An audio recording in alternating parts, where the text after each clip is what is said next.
I got it. You see there, that's where he poked it. And I re-smashed it out to measure that, because don't kid yourself.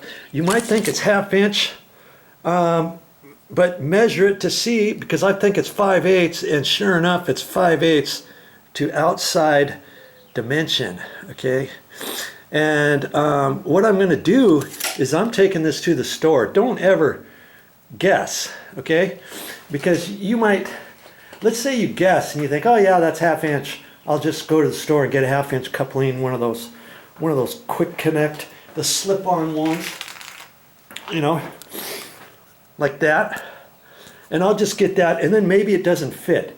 Well, maybe they have at the store, maybe they have a universal one for 1/2 inch and 5/8, or maybe they just have a 5/8. This was 5/8, and sure enough, that's it. Okay, and so I've got to go to the store now, and I'm going to get something just like this. It's going to have that on both ends. It's a coupling. It's about that long, and then you need to cut a little section. And see, I might have cut just slightly too much, but I'll make it work. I'll make it work. And you probably should cut off 5/8 in between, or no more than 3/4 or so, and that's about what I have. And you see down in there? Can you see that? I don't know if you can see that or not. It's kind of dark down there. I don't think you could see it, but maybe you can see it from up there. It's right down. It's right down in there. And I cut it off, and I'm taking this to the store.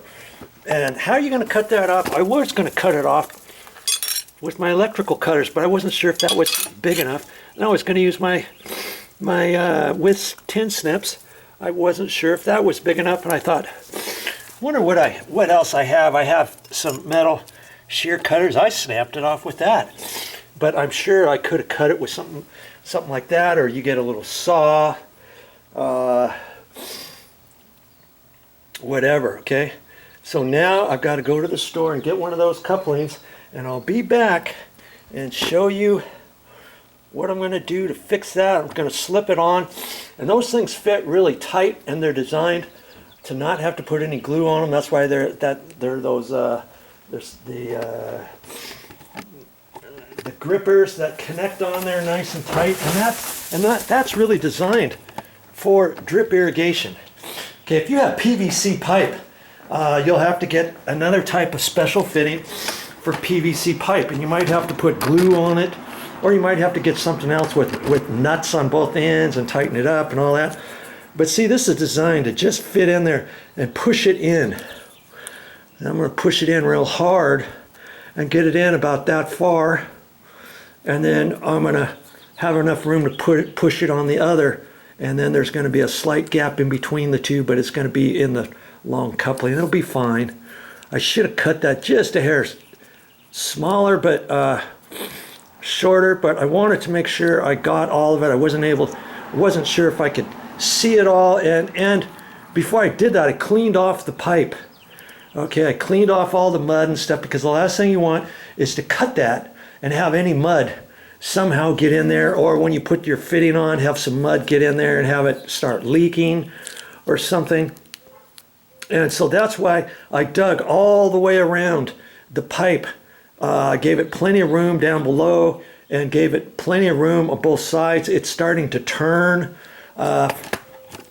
because it's coming from over there, and then it turns and comes this way. I'm right before the turn, so I cut off a little bit. I dug down a little bit extra of the dirt over there to allow the pipe to flex a little bit more. I had to chop off a little bit of the azalea bush, not very much, just to get in there, and dug, and before I put this dirt in, I scraped off all of the ground cover, the landscaping bark, put it over here, slid it, put it over there, and so once I get all done, once I confirm that I'm fine with it, then I'll backfill it, okay, with the same stuff, and then I'll take the bark and spread it over there, and it looked like I was never there.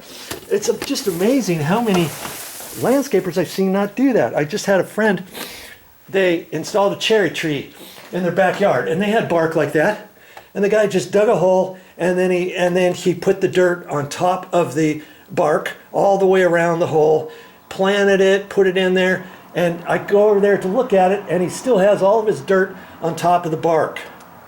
I'm like, son of a gun! I would have raked all the bark out of the way, one way or another, gotten it out of there.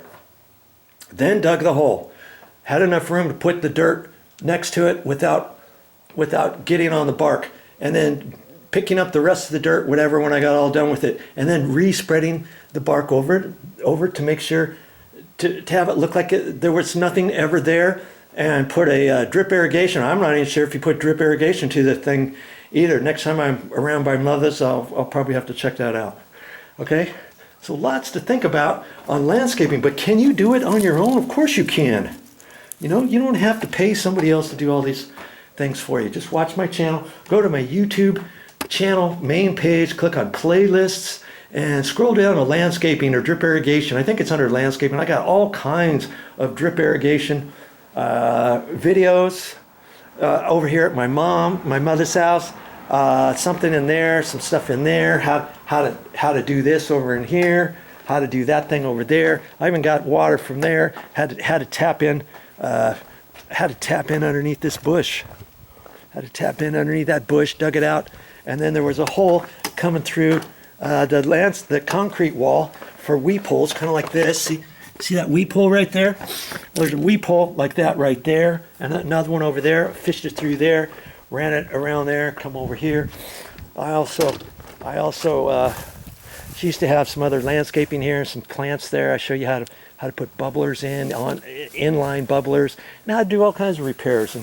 And I did some around the house, so I showed some there. I did some at a friend's house, showed some there. So I got all kinds of how-to DIY videos for drip irrigation. Look for them on my channel underneath that playlist, landscaping or drip irrigation. And like I say, I think it's under landscaping. So hey, off to the store I go again. I was just there getting one of these because I thought that's all it was. That's why when you go through everything, whatever repair you do, turn your water sprinklers on, your drip irrigation back on, double check everything, make sure you're all good to go, because had I not done that, I wouldn't have found the leak over there. Had I not done that, I wouldn't have known that this drip that I just put in for this plant here was not working. Had I not checked that, I wouldn't have known that the existing drip line coming over here was barely working. And that's why this is designed to be out in full sun. That's why it looks pretty dead, because it hasn't been getting any water, hardly any water, because of that leak.